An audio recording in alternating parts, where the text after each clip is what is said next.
为了保住婴儿的性命，婴儿一出生便被扔进河里，竹篮随着河水四处飘荡，很快就来到了悬崖边。这不出意外的话，就要出意外了。果然，等像是赶到，映入眼帘的只有打翻的竹篮，像是心中悲痛欲绝。别拦他！楚王却只责怪像是生的是女孩，丝毫不在乎他们母女二人的生命。然而就在这时，婴儿的哭声再次响起，像是寻声找寻，终于在少司命石像旁的莲叶中寻回了自己的孩子。婢女大喊：“少司命显灵了！”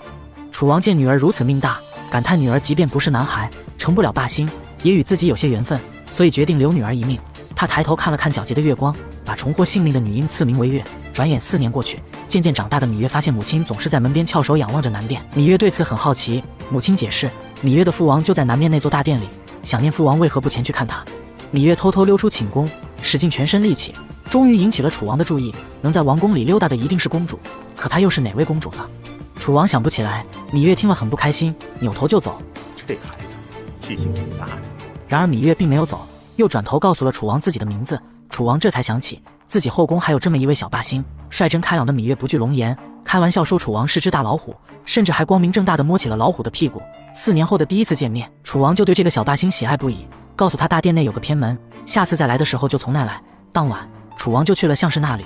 自从见过芈月，项氏再次得宠，芈月也时常溜入殿中看望父王。王后得知此事，东施效颦，携女儿芈姝前往争宠。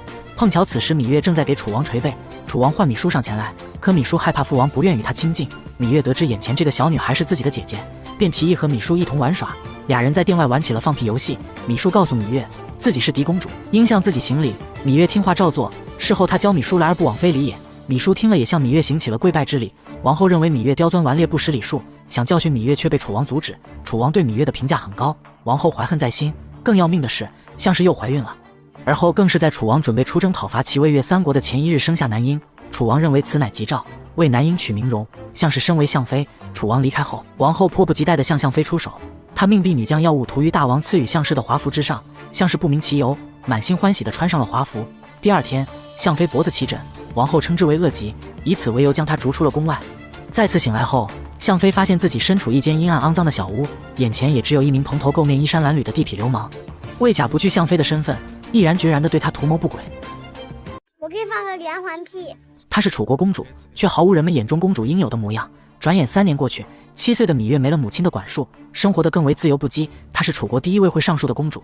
这天，芈月到厨房偷拿糕点，恰好碰到来领取祭品的黄歇。厨娘发现芈月偷拿糕点，要给她些教训。黄歇见不得以大欺小，悄悄伸脚绊倒厨娘，芈月这才顺利逃脱。2人自此相识，并且在黄歇的引荐下，芈月拜黄歇的师傅屈原为师。你想吃蜜饵吗？想啊！恰好后花园中有人在玩投壶，赢得人有蜜饵作为奖赏。芈月上前参与，一把投中。岂料各位公主不但不愿和芈月一同玩耍，还耍赖不承认芈月的胜利，甚至扬言芈月是个野孩子。说这话的公主，她的生母是齐国公主。芈月愤懑地用鞭子向她投掷石子。她想去找王后告状，恶人先告状。芈姝忍不住上前为芈月解围，提醒她大家都是姐妹，没有谁是野孩子。嫡公主居然帮芈月说话，齐国公主之女生气地跑开了。芈月看似大大咧咧，其实内心敏感不已，特别是对于母亲，她日日思念母亲。可大家都说母亲出宫避疾去了，但3年已过，不管什么恶疾也都该好了吧。她向举姬询问母亲到底去哪儿了。母亲是举姬的陪嫁应女，应女一般是出嫁女子的同族姐妹或者好朋友。自相妃被赶出宫，芈月姐弟俩一直受举姬照顾，但举姬的心里只有芈容。面对芈月的哭诉，举姬也只能感叹这一切都是命。好在侍女葵姑对芈月深感同情，终于找机会带芈月出宫见了相妃。只是这时的相妃以为那个地痞流氓生育一子，所以不管在此遭受什么虐待，为了孩子，她也只能默默忍受。在宫外的这些年，也是多亏了举姬的照顾，他们母子2人的生活也不至于那么惨。几人谈话期间，那个地痞流氓突然回来了，相妃赶紧将2人护在身后。流氓看到葵姑放下的钱袋子，迫不及待地要拿去挥霍，那可是儿子的看病钱。相妃说什么也不愿意，男人习惯性地朝他出手。芈月见母亲受欺负，本能向前要保护母亲，可她太小，心有余而力不足，只能任由葵姑带她暂时离开此地。她该如何解救母亲？就在这时，芈月突然得知父王要班师回宫了。王后率领后宫恭贺大王出征大捷，楚王心系相妃，可王后却说相妃已因疾病去世。芈月想站出来告诉父王实情，却被葵姑捂住了嘴巴。她不明白葵姑为什么要阻拦她，但在事后，她还是从那个偏门进到楚王的大殿，告诉父王母亲没有死。楚王得知，立即下令找回相妃。很快官兵就找到了那个地痞流氓的住所，杀了他，并将相妃带回宫中。相妃与举姬再次相见，举姬感叹物是人非，相妃也知道如今再也回不去了。这次回来，如若自己没有准备好对策，恐怕会连累芈月两姐弟。他将怀里的孩子托付给举姬，紧接着差人把王后请至自己的寝宫。向妃直言自己手里掌握王后谋害自己的证据。王后即便断定向妃手里没有证据，但听此言仍会觉得惴惴不安。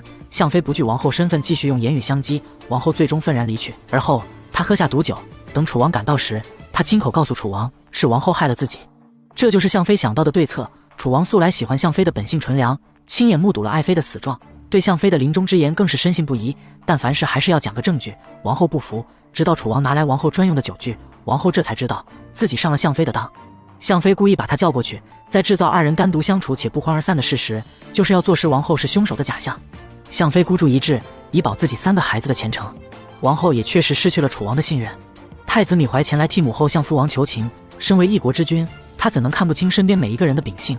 王后恶辣狠毒，太子无能好色，楚王怎能放心将大楚交到这样人的手中？楚王心中起了废太子的念头，而王后打算在楚王面前一死，求楚王原谅，以此来保住芈怀的太子之位。然而就在这时，宫中却突然传出噩耗，楚王饮酒过度，加上之前征战沙场病体未愈，旧疾复发，最终导致抢救无效。太子芈怀就这样顺理成章地当上了楚王，王后翻身成为威后。我只想让我娘亲活着。不许说傻话，你们娘亲死得值得。举姬在悲伤的同时也欢喜万分，毕竟王后终于要下台了。可正当他们以为好日子终于要来了的时候，楚王薨逝了。太子芈怀顺理成章地成为楚王，王后也成为威后，举姬的希望彻底破碎。威后迫不及待地向举姬出手，他怂恿儿子先王向自己托梦说路上寂寞，恳请儿子在殉葬名单上加上芈月、芈蓉2人的姓名，他们可是芈怀的亲王弟王妹。可威后执意如此，楚王无奈之下只好应允。举姬得知此事，恳请威后对芈月姐弟俩网开一面，威后不肯善罢甘休，扬言那是先王给自己托梦，如若想让自己改变主意，那就让先王再给自己托梦，告诫自己不要这么做。举姬哪能不知威后用意？威后故意如此，就是要让举姬亲眼看着身边之人离去，体会希望变成失望，他要让举姬感受生不如死之痛。如今举姬沦为鱼肉，只能任人宰割。他刚回到寝宫，芈蓉就跑到他的面前求抱抱。举姬冷着脸推开芈蓉，告诉芈月，威后是下定决心要取你们姐弟2人性命，而明日便是他们姐弟2人的死期。举姬已经无能为力了。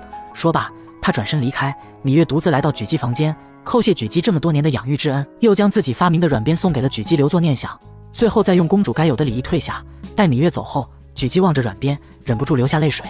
其实她也曾是先王的宠妃，从那以后威后一直视她为眼中钉。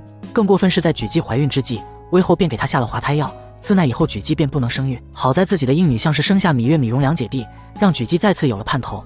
但如今看来，举姬又要再次回到当初受人欺凌的日子了。这样的日子什么时候是个头？当晚，举姬在龟壳上刻字，她似乎找到了解决办法。第二天一早，举姬上吊自尽的消息传遍整个王宫，自尽的白绫上写着臣妾去问先王了。威后看了很得意，忍不住讽刺举姬，这样先王能否回复？就在这时，楚王身后一阵声传来，母后你看，这上面有一个否字。屈原一眼便看出端倪，却仍带头跪拜先王显灵了。举姬在临死之前还是赢了威后一局，威后不甘心呐，却也只能打发他们姐弟2人去给先王守灵。不管怎样，芈月姐弟俩终于还是活了下来。举姬给芈月留了封遗书，告诉芈月，虽然他们姐弟俩并非自己亲生，还曾将芈蓉视为与威后争斗的筹码，但自己早已将他们视为己出。芈月看了信嚎啕大哭，紧接着就要去给先王守灵了。屈原表示自己眼下无法为芈月脱困，但自己仍会继续为芈月授课，日后的一些功课会让黄歇帮忙拿过去。芈月一行人虽然在陵墓生活的清苦，但不得不承认比在王宫里快乐多了。就这样又过了几年，芈月这天突然感到肚子疼，黄歇发现芈月衣服后面有血，他忙不迭地将芈月送回去。魁姑见状告诉芈月，月儿长大了，要做女人了。可芈月一点都不想当女人，做女人有什么好的？宫中那么多女人，全部都要围着父王转，见识过母亲的悲哀，芈月甚至还有些讨厌自己女人的身份。魁姑安慰芈月，这是少司命的安排，由不得自己。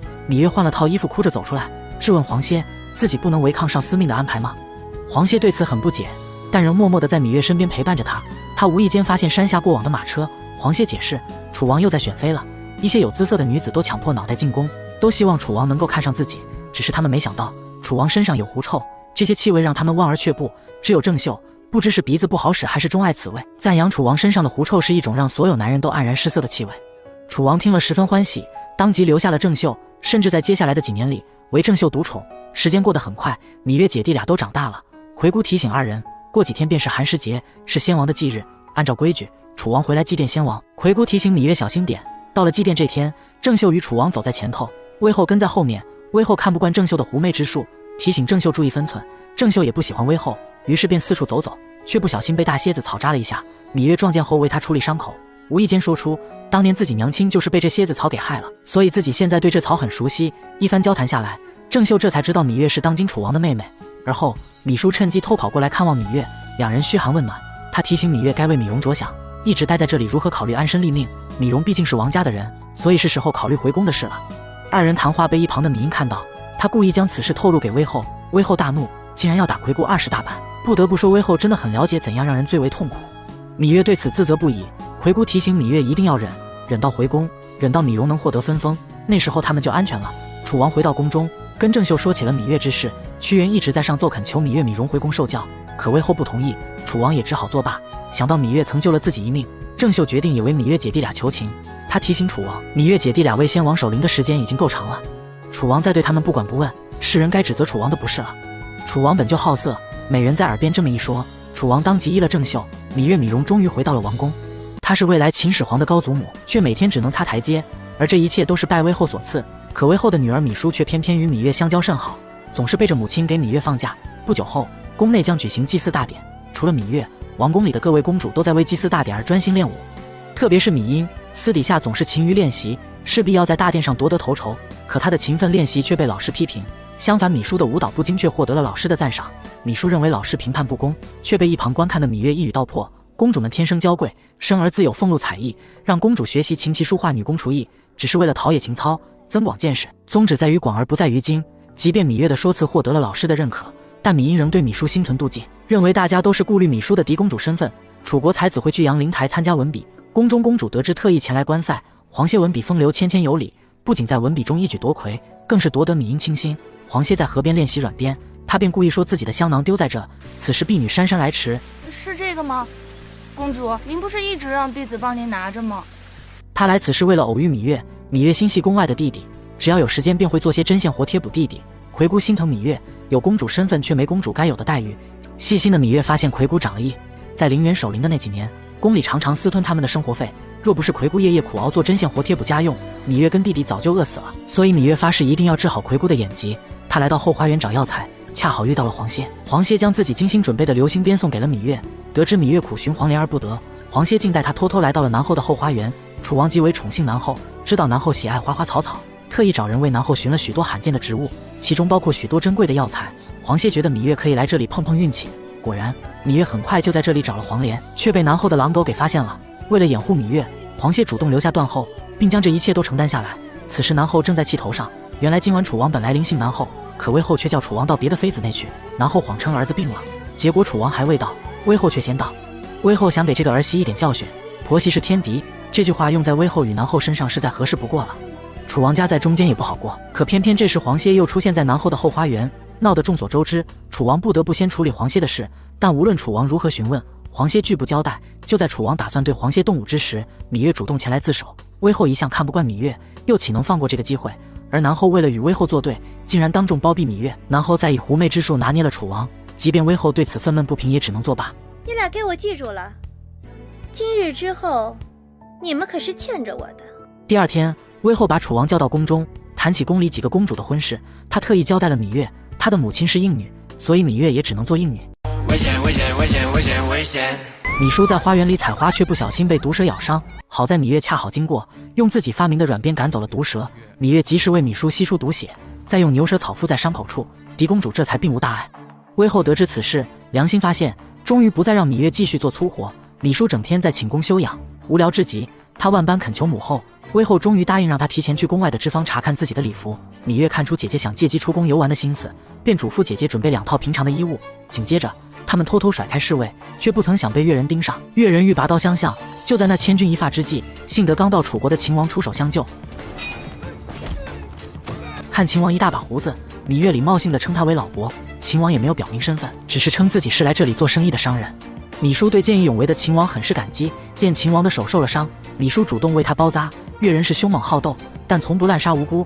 秦王的弟弟处里子猜测眼前的女子是楚国的王族，一番交流下来，他也证实了内心的猜测。处里子恭喜王兄获得了头彩，刚刚那女子自称姝儿，而楚国的嫡公主就叫芈姝，这也正是秦王来此的目的。屈原受楚王之命横走列国，齐燕赵魏韩已经答应4个月后出兵，与楚国合作共同伐秦的同时，也希望能取得楚国公主。可此时秦王已经先到楚国，只要他能顺利取了楚国的嫡公主，共同伐秦的难题便迎刃而解。楚王为此犯了难，不知是与吴国合作还是与秦国联姻。屈原上奏楚王，理应遵守诺言，立即将秦王赶出楚国。可晋上却有不同见解，7国当中就属秦国与楚国最为强大，秦楚联盟，退可震慑5国安定城邦，进可吞5国平分天下。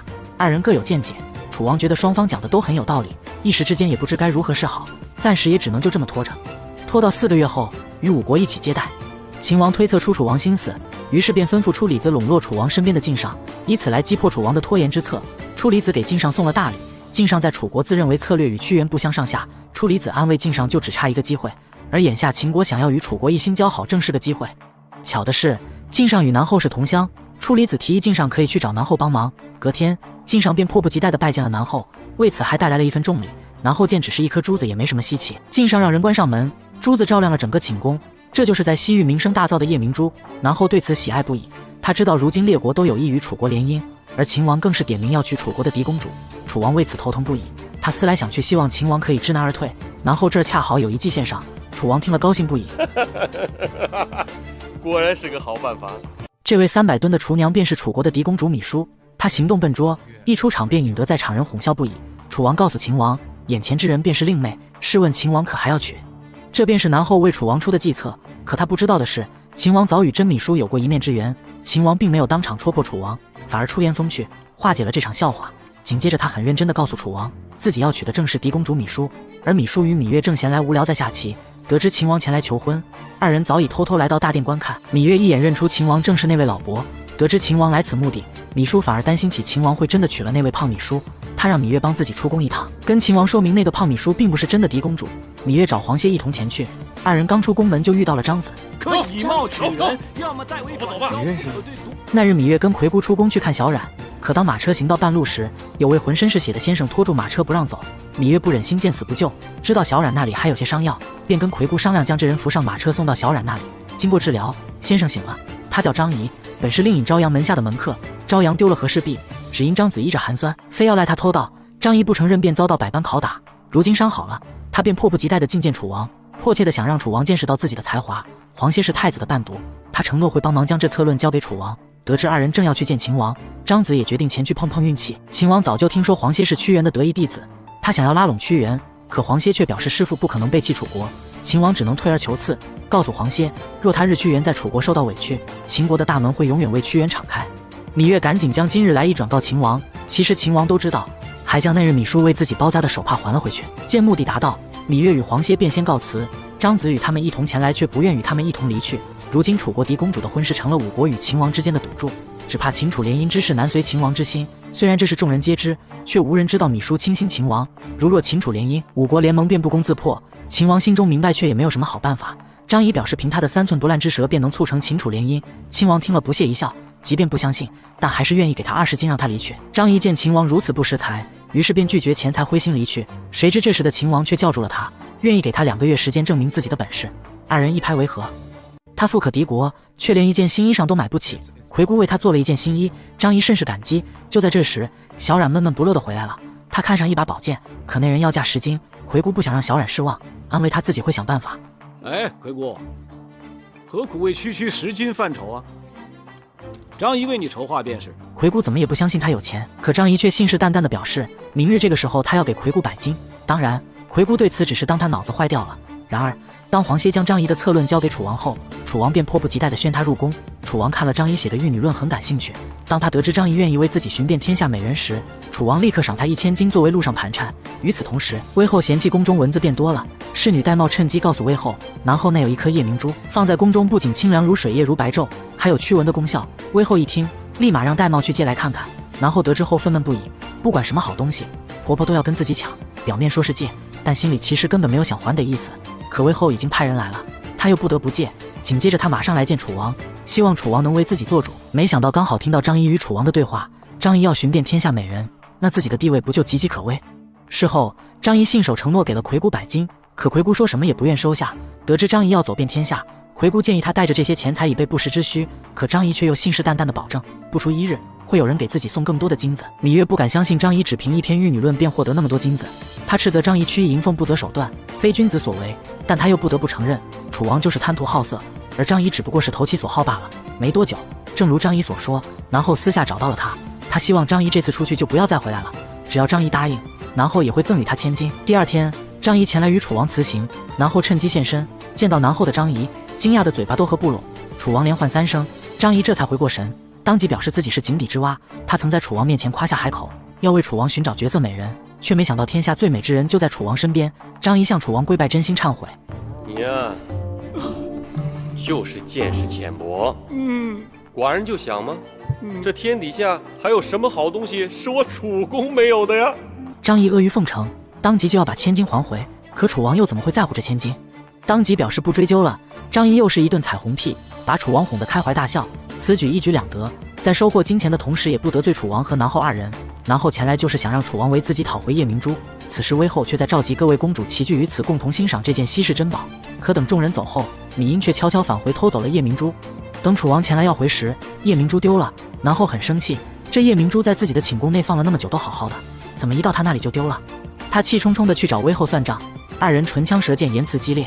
前来打算还回夜明珠的芈英在门外听得此事，发觉自己闯了祸。正当他不知所措时，却心怀诡计地想要把这件事嫁祸给芈月。他将夜明珠放入芈月的针线篮中，再前往威后那里告状。威后听了，立马要砍去芈月的双脚。无论芈姝如何求情，可威后心意已决，婢女赶紧将此事通知黄歇。听了来龙去脉后，黄歇一下便猜到夜明珠是芈英拿的。他找到芈英当场对质，芈英爽快承认，而他这么做就是为了得到黄歇。黄歇这次也不装傻了，当即表示自己就算终身不娶，也不会娶芈英。他找到太子，希望太子能够说动楚王过问此事。本以为黄歇会有什么好的计谋，谁知他竟然拉着芈英当场来到众人面前对质。芈英当然不会承认，局面就这样僵了起来。芈姝这时站出来说夜明珠是自己偷的，威后当然知道芈姝在护着芈月，可他越是这么做，威后越是觉得芈月留不得。南后目睹后不禁笑了起来，当场决定不追究了。威后知道夜明珠是芈英所为，可芈英自小就在威后身边长大，多少也有点感情。他看出芈英喜欢黄歇，而黄歇又喜欢芈月。威后劝告芈英，凡事还是要讲些缘分，提醒芈英不要胡作非为。可芈英却趁机告诉威后，芈月鼓动芈姝与秦王私定终身。威后在芈姝的寝宫找到了那只手帕，原来那日秦王还回的手帕并不是芈姝的，而是秦王自己的。在威后看来，2人早已私定终身。威后将这一切责怪到芈月身上，他派人将芈月打了20大板并关了起来。而此时的秦王却匆匆离开楚国，楚王大喜，认为秦王知难而退。楚王认为魏国在这次联姻中最有诚意，因为魏国带来了绝色美人，她是魏国第一美人，却只能嫁给一个有狐臭的老男人。楚王对魏国送来的这位美人甚是满意，特赐张华台与其住。在这里，除了几个婢女，也没人能陪她说话。魏美人觉得无聊，也只能在后花园里散步。但就在这天，后花园里竟然有了新的面孔，是芈月。她被威后关在隔壁的月华台多日，终于找到机会溜出来透透气。2人一见如故，交谈甚欢。只是不曾想这一幕会被芈英瞧见，芈英特意前来奚落芈月，看他们有说有笑的。芈英忙不迭地将此事转告威后，威后听了大发雷霆，立刻派人用链子将芈月锁了起来。可这却不足以消芈英的心头之恨，芈英偷偷地在芈月的饭菜里下毒。月妹妹，月妹妹你在吗？芈月艰难地爬到窗口，告诉魏美人自己近日浑身疼痛，貌似被人下毒了。魏美人一听想去找楚王求救，可芈月知道谋害她之人肯定已经谋划好了，倘若那人真是威后，就算找楚王也无济于事。魏美人心急如焚，询问芈月自己能帮她做些什么。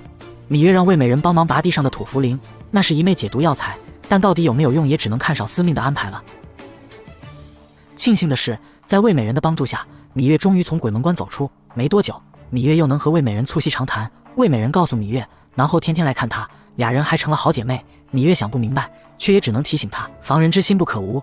这些魏美人都知道，可她却仍相信南后是真心待她的。魏美人怎么也想不到，南后处心积虑地接近她，就是为了处置而痛快。爱妃为何手持羽扇呢？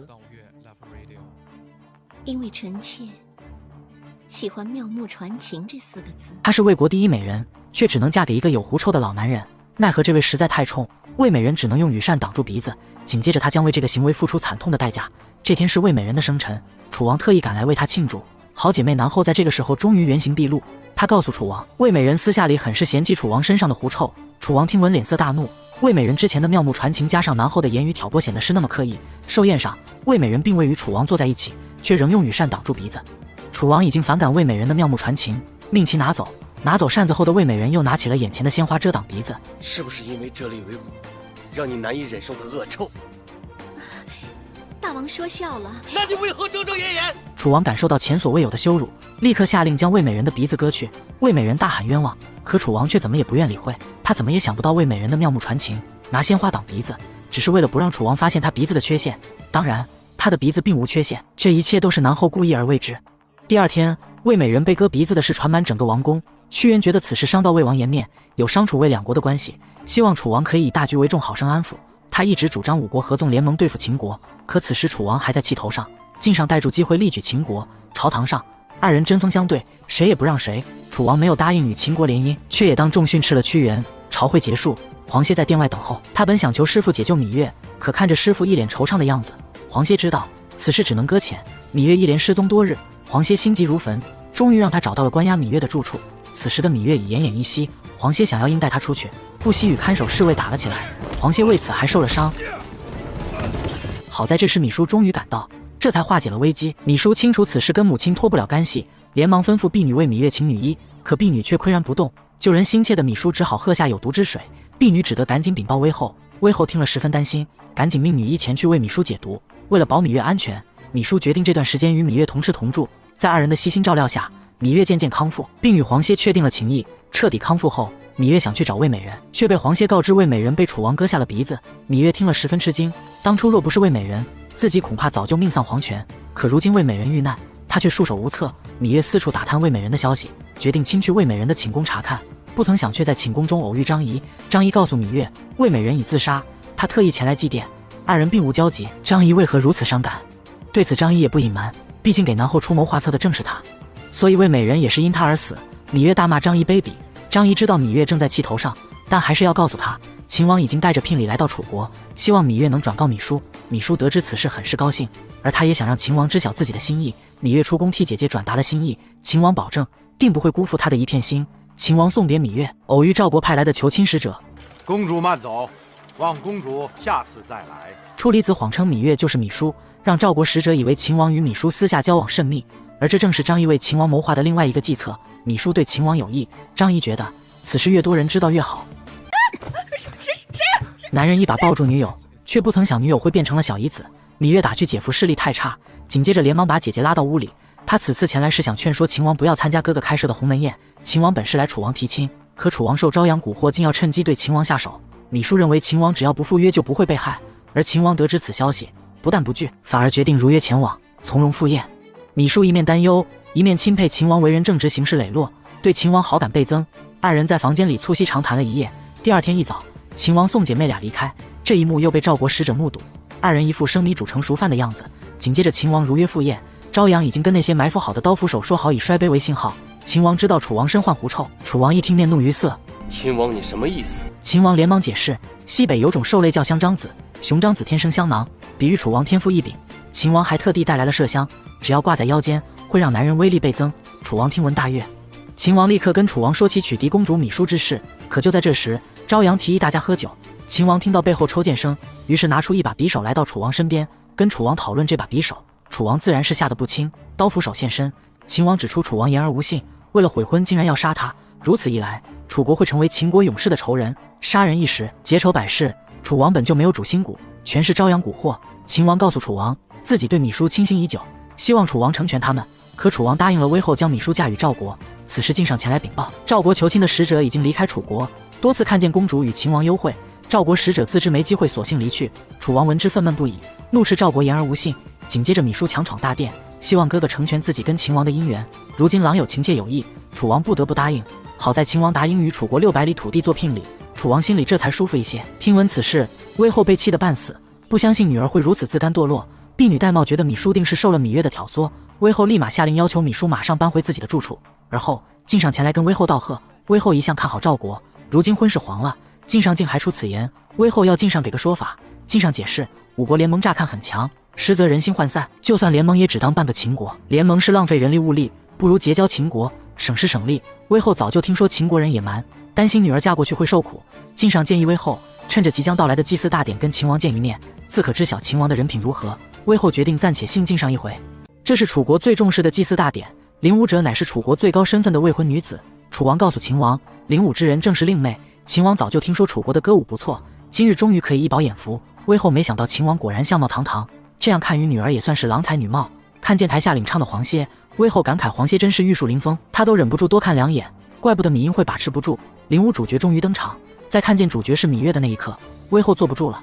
秦王也奇怪怎么不是芈姝灵武。初离子猜测芈姝或许身子不适，秦王没想到平日里男孩子般的芈月竟也会有如此柔情的一面。初李子还发现芈月跟黄歇眉目传情，感慨他们真是一对璧人。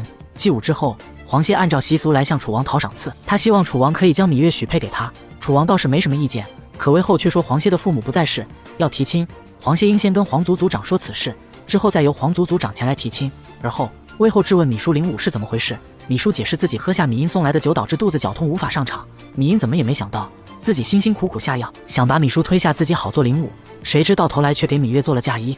芈姝恳求母亲不要责罚芈月，责罚的不，这一次我是和你一样，去尽力成全他。威后真的会这么好心吗？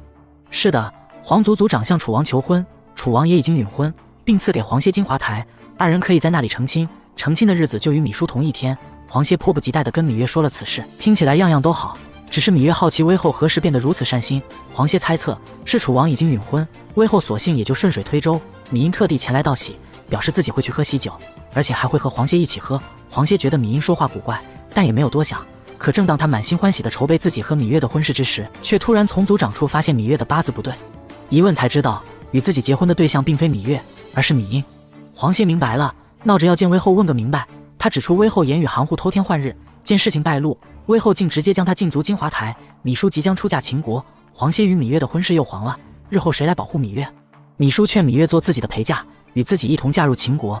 可芈月的母亲就是应女，从小到大她一直被人指指点点，芈月不愿意走母亲的道路。然而就在这天，芈蓉在念兵书，念到因敌变化而取胜者为之神。芈月想到黄歇被关进金华台，暂时性命无恙，但威后仍对他们没有一丝一毫的放松，倒不如先假装以应女去秦国，只要离开楚国，威后的手就够不到了。芈月担心事情败露会连累芈姝，决定先不告诉芈姝。紧接着魁姑就给黄歇送来喜饼，黄歇在喜饼里发现芈月给的信号，心里很是高兴。另一边，芈姝十分高兴地恳求母亲允许芈月去秦国，可威后怎么也不同意。为了让女儿放弃这个想法，威后告知女儿芈月是霸星出世，四府变六甲乱，当主天下大变。听了威后的说辞，芈姝更觉得芈月无辜，她希望母亲不要阻止自己带芈月去秦国。威后思来想去，决定先顺着女儿。威后担心芈姝不是秦国后宫那些人的对手，吩咐心腹戴瑁跟随芈姝去秦国。威后在路上已经对芈月做了安排，可就怕芈月还是去了秦国，担心芈月日后会成为芈姝的克星，而那时有戴瑁在，威后也能安心些。夫君，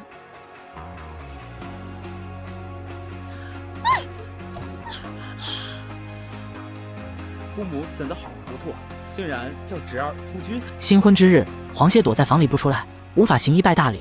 芈英亲自去请黄歇，怎料黄歇早已不见身影，黄歇拒婚跑了。芈英成了大家眼中的笑柄，他猜测这绝对跟芈月有关。芈英怒闯芈姝婚礼大典，恳求楚王威后替自己做主。威后一听，立马就要将芈月关起来。他可早就看出芈月跟芈姝出嫁秦国是有阴谋的，可这时的芈姝却极力维护芈月，表示如果芈月被扣，她也不嫁了。晋上提醒大王，吉时已到，得马上启程。南后也在一旁煽风点火，毕竟现在也没有证据证明是芈月和黄歇合谋，而楚秦联盟才是大事。他劝楚王以大局为重，楚王下令让送亲队伍出发。眼见芈月终究还是被放走，威后忙不迭地跑下台，苦口婆心地告诉女儿，自己这样做都是为了她，等芈姝以后有了孩子便会明白她的苦心。紧接着芈姝出嫁，可芈英还在哭闹，她不想就这么放过芈月，大喜的日子还哭，实在是丧气。威后派人将芈英拉下去。小冉不能进宫，芈月陪嫁待她也多有不是，魁姑决定带着小冉跟着芈月。芈月交代芈蓉，以后无论遇到什么事情都要忍，提醒芈蓉要小心威后，等她分封时一切就好了。芈蓉很懂事，表示等她分封后就要将姐姐他们接回。出嫁队伍来到了楚国边境的驿站，守将唐遂和秦国迎亲的蒙将军前来迎接。芈月的心很乱，虽说出了楚国，威后的手就够不着了，可或许从此后芈月就没有家了，但也比总被针对好。当晚芈月正想入睡，一位自称是故人敲响了芈月的房门。芈月打开门，看见衣衫褴褛的老伯，她叫堂妹。16年前，她夜观星象看到了霸星，预言天要兴大楚，霸星将诞生至后宫，主天下大变。楚王很高兴，却不曾想生下霸星会是女孩。堂妹犯了欺君之罪，楚王一气之下挖去堂妹双眼，流放边关。芈月恍然大悟，原来自己这么多年来之所以备受苦难，皆是因为这霸心之说。他怨恨堂妹不该这般神鬼邪说，堂妹不与他争辩，只称天命不可违。想到自己即将迎来新的生活，芈月不想理会他，想将堂妹赶走。可就在这时，突然有刺客刺杀芈月，堂妹挡在芈月前中箭而亡。2名黑衣刺客很快赶来，芈月紧闭房门，大声呼救。唐遂和蒙将军带兵前来捉拿刺客。蒙将军想要留下刺客问个清楚，可唐遂却杀了这名刺客。很显然，唐遂跟这次刺杀脱不了干系，而堂妹却是来救他的。不管怎么说，芈月还是逃过一劫。次日，宋金队伍到达秦楚边境，芈姝向列祖列宗告别，宋钦队伍自此返回。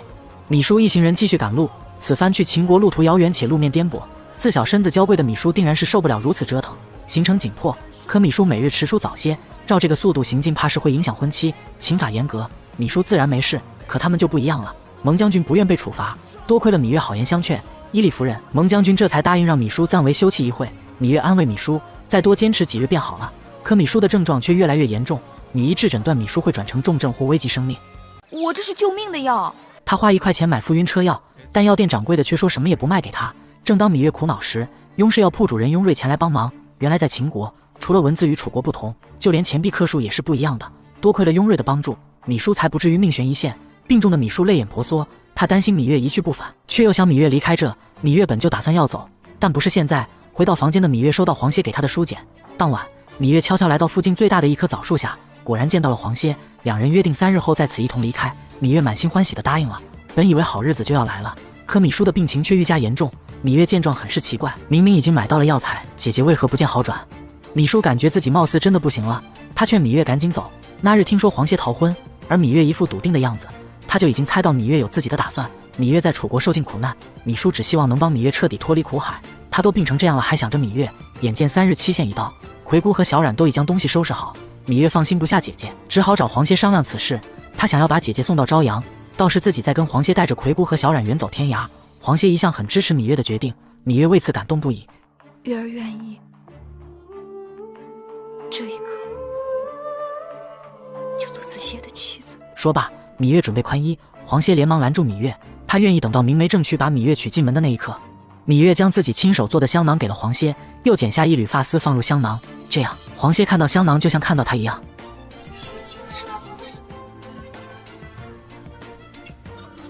而后芈月回到驿馆，恰好发现秦国的厨娘正在烧东西。厨娘看见芈月慌忙逃路，芈月喊人抓厨娘，可是天太黑被厨娘给跑了。芈月将厨娘烧的药渣拿给女医查看，女医一直在药渣里看有没有被人加入别的药，却忽略了药量。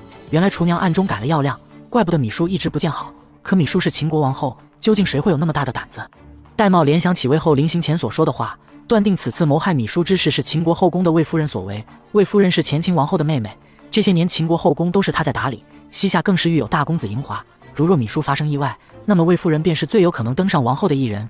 直到此时此刻，芈姝这才发现出嫁为人妇竟是刀山火海。她命令众人散去，只留下芈月。芈姝劝芈月赶紧离开，现在她连自己的性命都保不住，若芈月还跟着她，只会更加吃苦。芈姝越是这般，芈月越不放心离去。好在在她的悉心照料下，芈姝终于康复，几人再次踏上前往秦宫的道路。千万不要远嫁！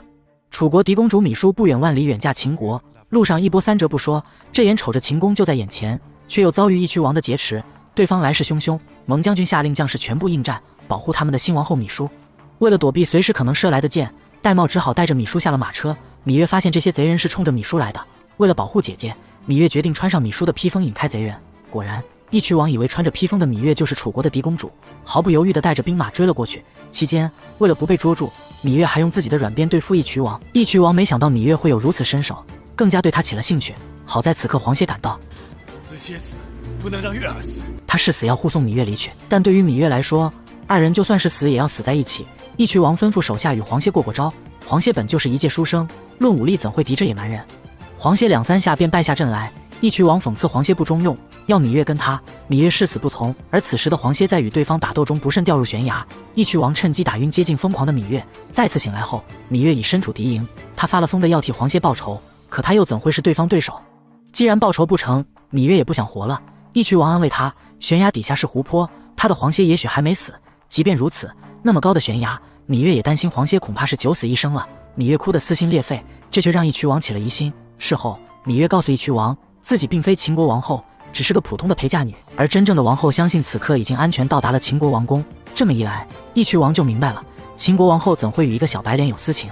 你的买卖亏本了？是亏了，不过义渠王却认为王后的妹妹多少也值点钱。第二天一早，芈月逮住机会骑马逃跑，义渠王只是笑笑，并未前去追回。看着芈月远去的背影，义渠王只是吹了个口哨，那马儿就主动回来了。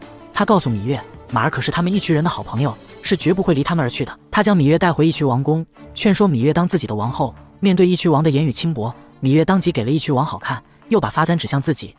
再敢无礼，我就杀了我自己。芈月知道义渠王因草原大旱，食不果腹，因此才捉拿秦国王后换取粮食，所以断定义渠王是不会让自己受伤的。草原的女人有多听话，义渠王一声令下，女人便如宠物一般唯命是从。但偏偏芈月不把她当回事，为了拿下芈月，义渠王居然向老吴讨经验。你的意思是把她睡了？哎，不行，他们。就在这时，秦国派人前来赎回芈月，同行的有张仪、银华、雍瑞。张仪表示此次前来并非秦王授意，只是新王后心疼妹妹。张仪直言看出义渠受灾，愿以大量珠宝赎回芈月。义渠王不舍芈月，承诺义渠10年之内不再以秦国为敌。至于芈月，他要留着当王妃。既然义渠王执意要将芈月留下，张仪就当今天的交易一拍而散。老吴让义渠王放了芈月，相比一个美人，族人的温饱更为重要。不得已，义渠王只好漫天要价3000车的粮食，但张仪只给600车，还扬言义渠王抢来的那些嫁妆刻有楚秦标记。楚国、秦国在当时可是数1数2的大国，谁敢收那些赃物？事实摆在眼前，义渠王无奈只得答应。就在这时，外面有人呼喊抓住了偷羊的小贼，一个蓬头垢面却张牙舞爪的狼孩正在被一群大人抽打。银华听见声音上前了解情况，或许是饿坏了，狼孩大口啃着生羊肉，银华上前一脚踢飞生羊肉，狼孩气不过，上前抱住银华的大腿，狠狠地咬了下去。撒开，小狼崽！我看你真是不想活了！听闻声音特意赶来的芈月见狼孩同自己的弟弟一般大小，心生怜悯，他将头上的簪子赠与羊主人，狼孩这才得以脱身。芈月将狼孩带回帐篷，为他取名小狼，给他吃的和喝的。狼孩虽脾性暴戾，可是却对芈月格外亲近。然而秦国与义渠王已达成协议，芈月即将返回秦国。芈月想将小狼带走，但义渠王不同意。看着芈月离开，小狼十分难过。义渠王告诉小狼，芈月是个铁石心肠的女人，不带小狼走，是因为芈月在秦国还有一个弟弟。芈月见到他的那个弟弟，会很快就把小狼忘记。小狼朝着芈月离开的方向喊了声姐姐，一波三折，芈月与弟弟葵姑终于再次相见。芈姝闻声赶来，芈月连忙告知姐姐黄歇坠下悬崖之事，恳求姐姐下令帮忙找寻。而芈姝却告诉芈月自己已经下令找过，那附近经常有狼群出没。芈姝担心黄歇凶多吉少。芈月听完情绪激动，想亲自前往查看。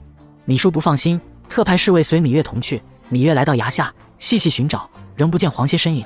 正值心急如焚之际，在地上发现自己当日赠与黄歇的香囊。芈月打开香囊，里面果然有自己当日放入的头发。芈月顿时悲从中来，泪如雨下。她认为黄歇已死，并将香囊埋葬。而后她打算带着弟弟与葵姑离开这里，代替黄歇实现周游诸国的梦想。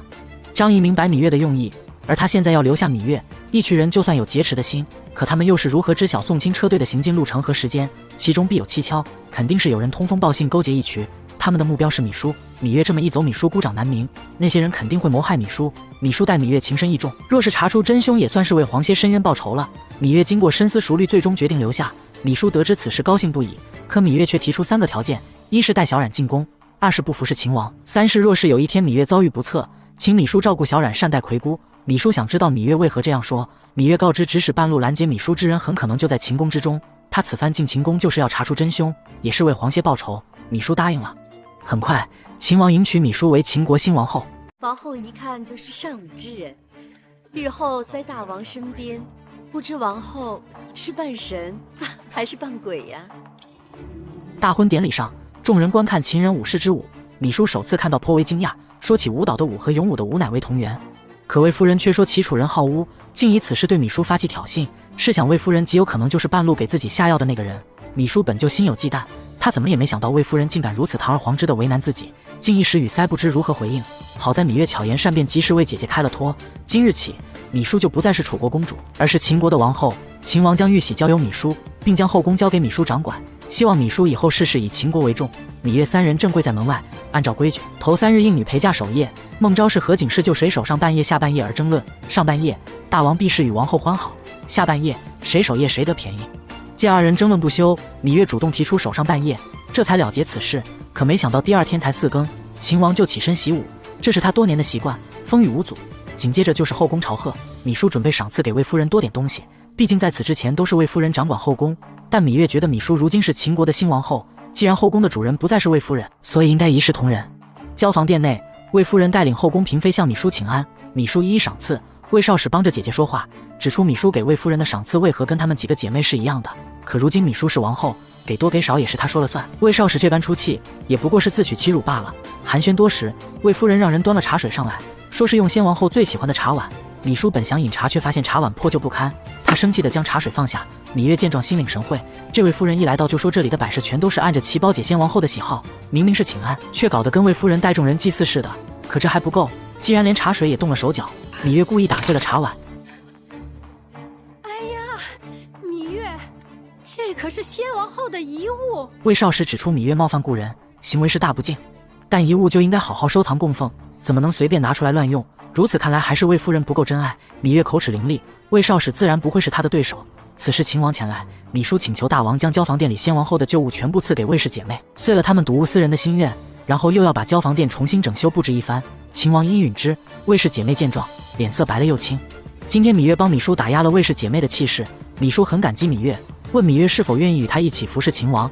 芈月自然不肯，还贴心地提醒姐姐，魏夫人的势力虽然盘根错节，但也不是牢不可破。她建议芈姝日后可以多与唐夫人、魏良人等多走动走动。秦王派人通知芈姝，今晚要过来用膳，听说秦王就要来了。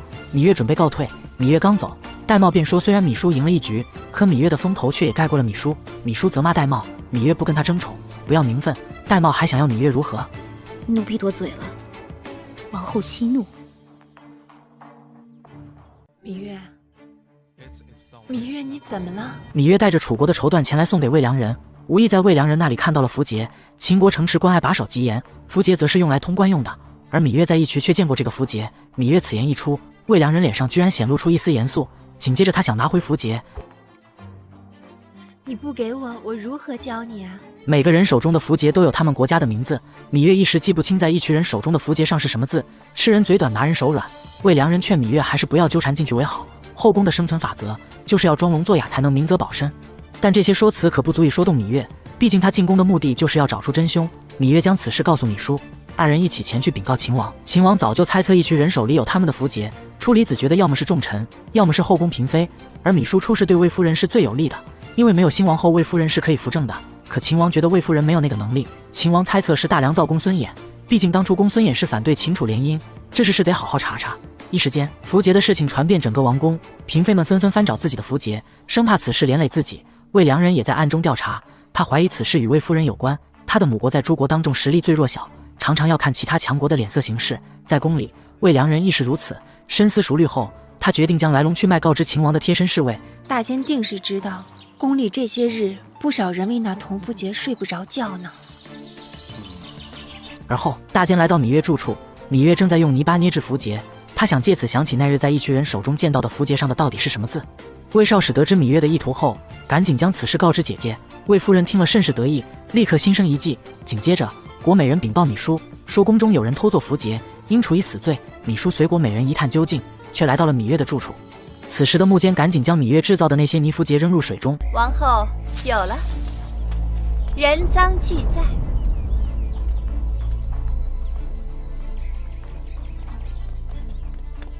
这是我画的小鸭子。国美人拿到的只是小染完的泥巴。魏夫人本想利用国美人，却不想芈月有贵人相助，结果闹了这么一出乌龙。芈姝责罚国美人禁足1个月，面壁思过。但好在芈月已经想起了符节上的字，她将此事告诉秦王，秦王却说她无事生非，将自己的后宫搅得天翻地覆，又命大监将她赶出去。秦王为何不信自己？芈月心中十分疑惑。但秦王这么做自然有他的道理，不是不报，而是时候未到。张子是出了名的爱财，一听有人给他送礼，就忍不住喜上眉梢。芈月前来给张仪送礼，张仪左瞧右看，也没看到芈月所说的礼。礼呢？芈月心领神会，连忙从袖口中拿出木樨花与茱萸子，一代倍增香气，一代驱邪去恶。张仪很不悦，时过境迁，芈月怎么还是那副穷酸样，一点都没变。你这哪是送礼，你这分明是讨债来了。张仪提起当日芈月因符节之事告发魏夫人，并奉劝芈月勿要鲁莽。秦王这么做自然有他的道理，眼前的东西都不足以作为最后的定论。多谢张子提醒。好说。但他不知道，芈月并非因此事而来。宫中传起立太子之事，芈姝听闻魏夫人收买张仪为立太子之事做说客，芈姝找来芈月商量对策。魏夫人送多少，他他也送多少。芈月此次正是为芈姝而来，芈月希望张仪放弃对方的托付，反方向而为之，表示只要张仪答应，芈姝内定有重谢。张仪开口5000金，为破坏秦王立银华为太子的报酬。朝堂上，大梁造公孙衍指责张仪上朝不戴官帽，是对秦王不尊。张仪解释尊不尊不在衣冠和嘴，而是在心里，而他的脑袋里装的可都是有益于江山社稷的筹谋。秦王听了大悦，当众下令赐张仪免官上朝。张仪上奏，相信秦王应该有听说立太子一事。此言一出，公孙衍复议立银华为太子，众大臣均复议。可这时的张仪却表示，秦国开疆拓土正是用人之际，不宜过早立储。秦王正值春秋鼎盛，王后还未生嫡子，而等王后生下嫡子再立不迟。张仪讽刺那些鼓励秦王过早立储的人是别有用心。张仪，你是一个无耻小人！初离子认为张仪言辞虽过于激烈，但有可取之处。秦王自是心里有数，宣布立嗣之事就不要再提了。立太子之事就这样被搁浅。芈姝迫不及待地拿着重金让芈月再去感谢张仪，看着张仪一副早有预谋的样子。怎么，张子早知会有今日？二人促膝而谈。张仪告知芈月，魏夫人向朝中多位大臣一一送礼，若是人人都能求到，人人都答应帮忙，那若是不成功，岂不是人人都没责任？张仪的心胸可以容纳四海，却也会分寸计较。他是侧室，要的就是立足朝堂，后宫之事本就与他无关。可若后宫之事牵扯到前朝，张仪便不能袖手旁观。所以，张子不是收礼办事，你是在借礼生事。知我者，芈月也。吃点儿，吃饱了带你去透透风。芈月在马厩遇见长公主孟莹，两人交谈甚欢，还一起骑马。孟莹好奇芈月居然不想当她父王的女人，芈月解释她心中已经有人了，而留在秦宫也只是为了复仇。然而就在这天，复仇的机会终于来了。芈月与葵姑在花园散步，没想到竟然偶遇当日给芈姝下毒的厨娘。起初芈月以为自己看花了眼，可葵姑也认得，确认那女子就是厨娘。但其实这女子便是武官下毒厨娘桑儿的双胞胎妹妹事儿。至于桑儿，魏夫人已经安排她回魏国了。芈月将此事告知芈姝，建议芈姝立刻动用宫中内侍，包围魏夫人的寝宫，抓捕厨娘，让厨娘说出幕后指使。可芈姝担心没有秦王的旨意，他们擅自搜缴后宫，秦王会发怒。再说秦王早就说过，不喜后宫有人生事端。芈姝拒绝了芈月，芈月却心有不甘，凶手就在眼前，可不能让他再跑了。得知那个厨娘就要走了，芈月毫不犹豫地拦截，二人闹到了秦王那里。此事因芈姝而起，秦王问芈姝是怎么想的，是否觉得下毒之事跟魏夫人有关。芈姝表示不知，入宫前自己跟魏夫人素未谋面，入宫后跟魏夫人更是姐妹相称。芈姝昧着心说魏夫人不会谋害她。就在这时，芈月想起此前葵姑咬了厨娘的手，秦王差人看厨娘的手臂，可却没有伤疤。魏夫人趁机请秦王为自己主持公道，事实摆在眼前，秦王大怒，指责芈月无事生非，罚芈月明日起身时和酉时在后宫花园打扫路径。太阳那么毒，芈姝心疼芈月在做苦力，特意差婢女煮绿豆汤给芈月送去。戴瑁指责芈月成天给芈姝闯祸，可芈姝却没有责怪的意思，还体贴的要给芈月送绿豆汤。芈姝不准戴瑁这么说，要知道芈月此举也是为了给自己出头。芈姝带着绿豆汤来到后花园，却看到魏少使和国美人在为难芈月。眼看国美人要掌嘴芈月，芈姝立刻出言阻止，并以其人之道还其人之身，要国美人自个掌嘴。嬴夫人突然出现，这是秦王大婚后他首次回宫，没想到头一次回宫就撞见了这一幕，国美人十分委屈，赶忙向嬴夫人告状。王后乃后宫之主，无论是大错小错，罚你总有罚你的道理。说罢，嬴夫人转身提醒芈姝，身为后宫之主更应该宽厚仁德，动不动罚跪掌嘴会吓坏人的。芈姝想为自己辩解，可此时胆小的樊少使却一个劲地往后退。樊少使摔下阶梯，导致胎儿早产，但好在还是顺利生下了公子。芈姝正舒口气，可此时婢女前来告知，国美人被芈姝施以掌刑，不忍羞辱，投环自尽了。秦王对芈姝十分失望，拂袖而去。芈姝情绪激动，晕了过去。她被老公骂晕过去，醒来后就发现自己怀孕了。芈姝得知自己有喜了，十分高兴，可她又担心秦王会怪她。樊少使早产，国美人又自尽了。芈姝自责自己没有管理好后宫，秦王对自己肯定特别失望。但其实秦王了解国美人的性子，国美人心浮气躁，又最贪恋奢华，她怎会甘心自杀？秦王叮嘱大监好好查查，果不其然，大监审问国美人身边的婢女，婢女很快就全招了。其实国美人本是不想死，只是想吓唬人，她想以此来要挟芈姝，却阴差阳错竟用胡床抵住了门，这才送了命。至于樊少使滚落台阶，芈月告诉穆坚，他特意做了件小衣裳上门跟樊少使赔罪，二人你一言我一语的。樊少使果然无意说出，那日他并不是不小心摔下台阶。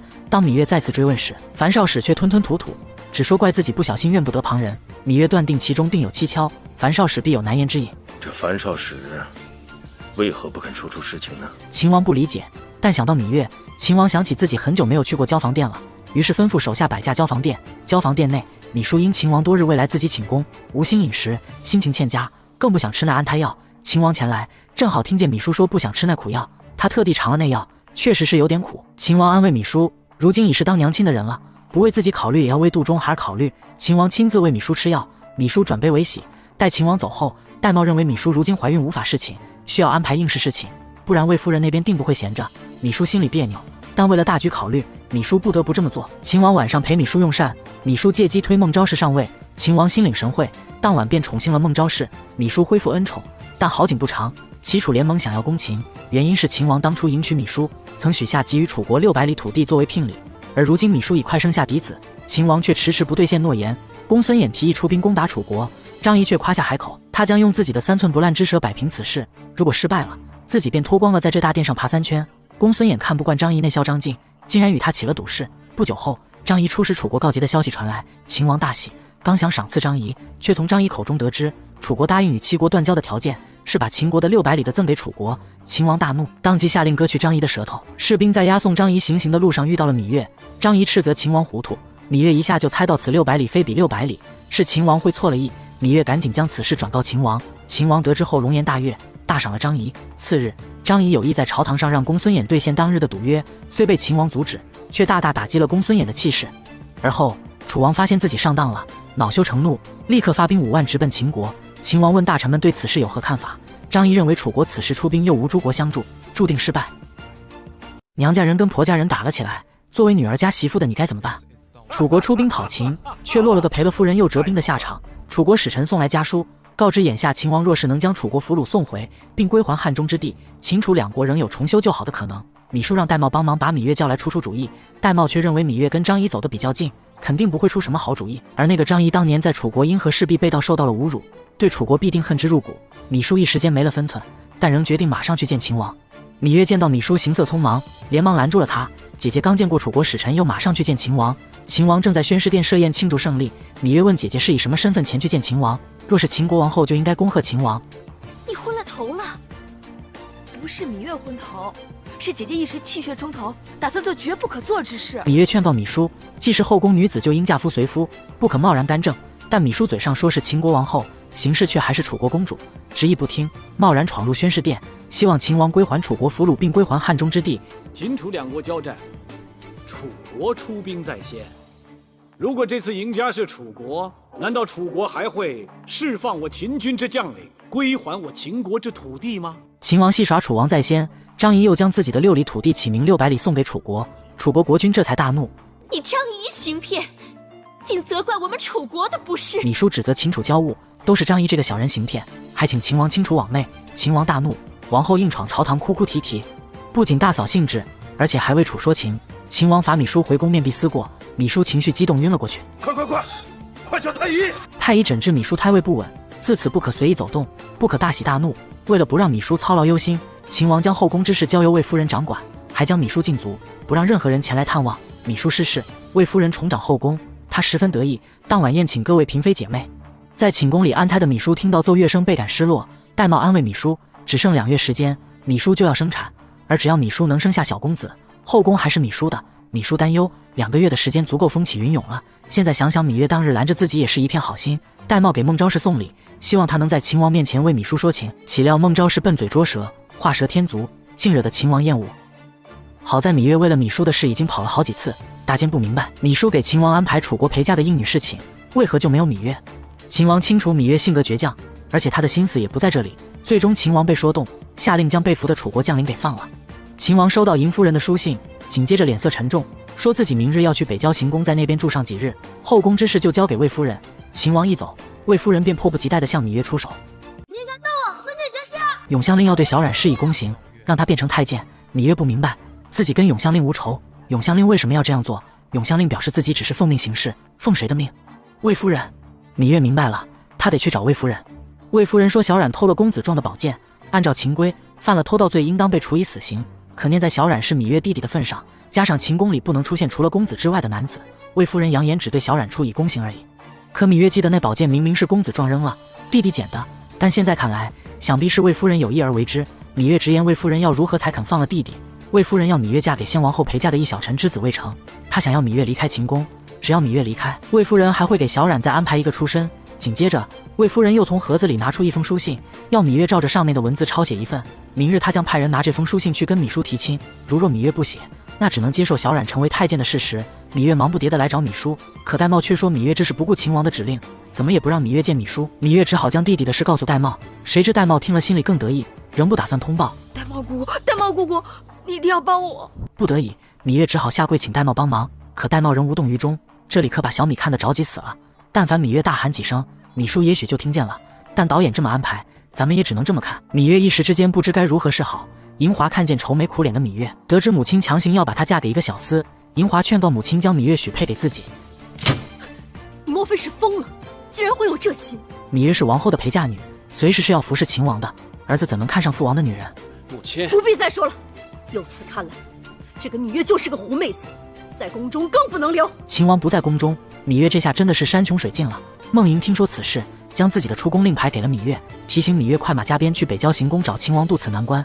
芈月很为难，不想父皇歇，可她又想救小冉。回顾看着这样的芈月也是很难受。深思熟虑后，她决定去找秦王。秦王来到北郊行宫，银夫人给秦王看了用瑞花重金从一群人手中拿回的符节，上面是一个魏字，还有一封密报，是说魏王要将大梁造公孙衍收入囊中。既然魏王用尽心机想要公孙衍，秦王不得不提防了。秦王说起自己与公孙衍出事到封他为大梁造，到现在他还是很难相信公孙衍会背弃大秦。秦王心有不甘的饮酒。就在这时，大监来报，魏良人差使女告诉自己，魏夫人要对小冉施以宫刑。秦王没想到魏良人倒是个有心人，感叹芈月遇到这种事情，怕是要天塌了。大王要帮他，他要寡人帮他，这我就不知道了。大监拿不定主意，特意前来通报，没想到秦王却让大监退下。不一会儿，大监再次通报，芈月来了，他请求秦王救小冉。秦王已经通知下去，认为小冉虽犯盗窃，但不致施宫刑，但毕竟那是公子庄的地盘，未经过主人同意私自拿回，必须责罚。秦王还表示，如今魏夫人执掌后宫，相信魏夫人这么做有这么做的道理。说罢转身离去。大监劝芈月回去，就算在这里跪上一夜也无用。芈月已经山穷水尽了，只好请求大监安排他侍寝。芈月动作笨拙地为秦王宽衣，秦王正准备发火，转身却看见芈月，知道芈月对他并不真心，而他这辈子最痛恨被利用。芈月称自己走投无路才出此下策，秦王不强人所难，将芈月赶了出去。芈月失望而归，回顾告诉芈月，永相令已经传令，明天4时就要对小冉施行。为了不让弟弟受伤，芈月只好答应魏夫人的要求，但她要求先见到小冉才能给书信。可此时下人来报，大监已经将小冉带走了。芈月一听，连忙赶回去。秦王念及小冉年幼，割了小指头以示责罚。芈月见了十分心疼，自今日起，姐姐一定要用性命来保护你们，让恶人再也不能欺负到我们头上。芈月为了飞上枝头，整日在殿外用排箫吹着曲子。秦王听了很感慨，他透过窗看着芈月，知道芈月吹的是楚国情歌，可这原本是男女欢爱之曲，却被芈月吹得那么悲伤。终于，秦王打开房门，牵起芈月的手进入殿内。秦王为芈月取下了发簪，却没有临幸芈月。隔天，芈月坐着秦王的辇轿回宫。魏少使见状气愤不已，戴瑁则很是吃惊。吃饭的时候，李叔看出戴瑁心神不宁，而其他几个奴婢也是跟丢了魂似的。婢女说，方才有人看见芈月坐着秦王的辇轿回来。李叔听了很吃惊，芈月跟他约定不会服侍秦王的，如今竟然出尔反尔。戴瑁也为此事懊悔不已，将芈月求芈叔救小冉，而他却将芈月拦出去的事说了出来。戴瑁担心芈月一旦有机会上位，将会是芈叔最大的劲敌，所以一个劲的将芈月往外推，却不料将芈月推到秦王的睡榻上去了。芈叔责骂戴瑁这就是他的不对了，可是已至此，芈叔只能安慰戴瑁不要太自责，也许命运该如此。芈月刚回到寝宫，秦王的赏赐便到了，宫中都在传秦王临幸了他。大王并没有临幸我，你信吗？芈月现在最担心的就是芈叔，连魁姑都不相信，他人更不会相信。按照宫中规矩，临幸的妃子得给王后请安。芈月得到了秦王的允许去看芈叔，芈叔话里话外都在怪他。芈月坚持要为自己辩解，说起那时为了弟弟的事四处告救无门，只好拿着孟莹的令牌去见秦王。昨夜二人虽然同屋，但是秦王并没有临幸他。你说什么？你与大王并非同榻共枕？是。芈叔听了终于宽心些，立刻责骂了戴瑁当日不救芈月，表示自己跟芈月同气连枝，魏夫人害芈月就是害他。误会解开了，芈叔当即送了首饰给芈月，忙不迭的辩解，只要芈月跟芈叔一同心，自己便会倾其所有。而后魁姑觉得芈叔心中的芥蒂并没有消除，可芈月觉得芈叔不会，因为姐姐在她心中一直是心地纯良之人。但其实芈姝明白秦王没有临幸芈月，是对芈月更用心。秦王是知道芈月心思的，却不想勉强芈月。芈月刚回到寝宫，秦王便宣他觐见。二人在大殿里讨论屈原的诗词。芈月是屈原的徒弟，知道秦王赏识自己的师傅，但求才而不得。可楚国的学识是可以学习的，而芈姝当初陪嫁的楚国书籍正好可以派上用场。秦王表示整理书籍费时费力，芈月贴心地说，芈姝已经允许他带着2名懂楚文的奴婢一起整理书籍。说起芈姝，秦王表示那日芈姝对张仪一事未免糊涂。芈月为芈姝说话，动之以情，晓之以理。秦王终于发觉自己对芈姝过于苛责，第二天便去交房店看芈姝，还给芈姝送去了几件貂毛的衣裳护护身子。芈姝感激涕零。秦王来到芈月寝宫，他知道芈月不贪奢华，只是这也未免过于简朴了。